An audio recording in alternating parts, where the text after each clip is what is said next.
ٹھیک ہے مفتی حنیف قریشی صاحب، عاطف توقیر صاحب، تو سزا کو دینے سے پہلے ہی کہہ رہے ہیں کہ سزا حل نہیں ہے، بلکہ معاشرے کی اصلاح دوسرے انداز سے ہونی چاہیے، اور خاص طور سے ان طبقات میں جا کے دین کے اصل منہج پہ جا کے کام ہونا چاہیے۔ یہ کوئی سلوشن نہیں ہے کہ آپ سزا دے دیں، بلکہ آپ اس چیز سے بچیں اور معاشرے پہ طاقت کا استعمال کم کریں، اخلاق کا استعمال زیادہ کریں۔ اس میں کوئی دو رائے ہے؟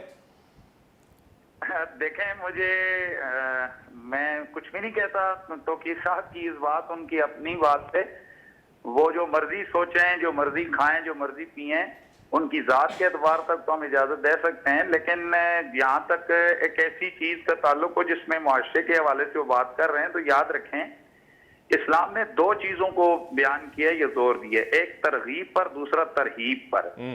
یعنی رغبت دی ہے اصلاح کے حوالے سے کہ تم یوں کرو گے، ایسے اچھے اعمال کرو گے تو ہم تمہیں جنت دیں گے، اور اگر یہ خرابی کرو گے تو کچھ چیزیں وہ ہیں جو اللہ اور بندے کے درمیان ہیں، فرمایا کہ میں تمہیں قیامت کے دن عذاب دوں گا۔ اب اس کے بعد پھر آ جاتے ہیں وہ جرائم جن کا تعلق معاشرے کے ساتھ ہے یا افراد کے ساتھ ہے، یعنی جس سے آپ کسی کی حق تلفی کرتے ہیں معاشرے کے اندر، ہے کہ اللہ کا حق، اس نے ترغیب بھی دے دی، ترہیب بھی دے دی۔ اب جو معاشرے کے اندر مخلوق کا حق ہے، بندے کا حق ہے، اس کا کیسے حفاظت کی جائے؟ تو قرآن مجید نے ہمارے لیے بڑا واضح طور پر یہ حل دیا ہے، فرمایا وَلَكُمْ فِي الْقِصَاصِ حَيَاةٌ يَا أُولِي الْأَلْبَابِ، عقل والو اگر تم قصاص لو، یعنی اگر قتل کا جرم کوئی کرتا ہے تو اس کے بدلے میں تم قصاص لو، تو اس میں تمہاری زندگی ہے، تمہارے معاشرتی حیات ہے۔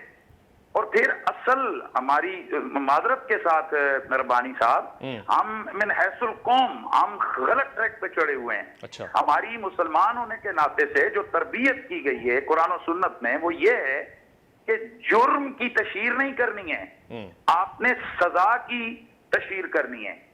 اسلام میں کیوں 4 گواہیاں رکھی گئیں کہ اپنی آنکھوں سے وہ دیکھے پھر گواہی دے، تاکہ جرم کی تشہیر کم سے کم ہو۔ اور اس کے بعد جب سزا دینے کے معاملہ آیا تو فرمایا کہ اوپن لوگوں کے سامنے سریعام سزا دو۔ صحیح ہے۔ اور سزا معاشرے کے لیے دی جاتی ہے کہ اگر معاشرے میں ایک آدمی کو سزا دی جائے گی تو باقی معاشرہ ڈرے گا، باقی لوگ ڈریں گے اور وہ ایسا کام نہیں کریں گے۔ یہ جو ہمارے بھائی بات کر رہے ہیں، پھر ان سے پوچھئے نا کہ ہم کیا کریں، ان کو ہم کورس میں پڑھائیں کہ ریپ نہیں کرنا چاہیے، وہ تو سارے پڑھ رہے ہیں۔ صحیح ہے۔ ہم ان کو جو ہے نا ان کے سامنے روزانہ سالانہ پڑھیں کہ یہ نہیں کرنا چاہیے، چوری نہیں کرنی چاہیے، وہ تو سارے پڑھ رہے ہیں۔ صحیح ہے۔ کیوں ہمارے معاشرے میں جرم عام ہو رہے ہیں کہ ہمارے ہاں سزائیں ٹھوک بجا کے نہیں دی جا رہی ہیں؟ اگر آج سزائیں یعنی فوراً حق، جس کا حق مارا گیا اس کو حق ملے، اور جو مجرم ہے اس کو قرار وقتی سزا ملے، تو یہ ریشو بالکل 0 پہ چلا جائے گا۔ آپ طالبان حکومت کو دیکھ لیں، آپ انٹرنیشنلی یہ بات مانی گئی ہے کہ طالبان دور حکومت میں ایک عورت 100 کلومیٹر دور تک جاتی تھی زیور پہن کے، ان کو کوئی پریشانی نہیں تھی۔ اور پھر ان کا کرائم ریٹ، یہ تو انٹرنیشنل آپ ابھی گوگل کر لیں کہ طالبان دور میں بتائیں ذرا کہ کرائم ریٹ کتنا نیچے آ گیا تھا۔ تو اب وجہ کیا تھی کہ انہوں نے سزائیں، ہو کہ ہم ان کی تمام چیزوں سے متفق نہیں ہیں، لیکن انہوں نے چند چیزوں کو ہائی لائٹ کیا تھا، یعنی جس میں انہوں نے اسلامک سزاؤں کو نافذ کیا تھا اور مجرم کو موقع پر سزائیں دی جاتی تھی۔ تو یہ بات ہے کہ اگر آپ چاہتے ہیں کہ آپ کا معاشرہ امن کا گہوارہ ہو تو اس میں ایک تو جرم کی تشہیر کم کریں، اور اس کے بعد آپ جرائم کے بعد جو مجرم کو ملنے والی سزا ہے اس کی تشہیر کریں۔ دیکھیں زینب کیس کو کتنا ہائی لائٹ کیا گیا، لیکن جو زینب کا قاتل ہے کیا اس کے اوپر پروگرام کیے گئے؟ اس کے لیے جسٹ ایک دن کی بریکنگ نیوز آئی کہ زینب کے قاتل کو سزائے موت دے دی گئی ہے۔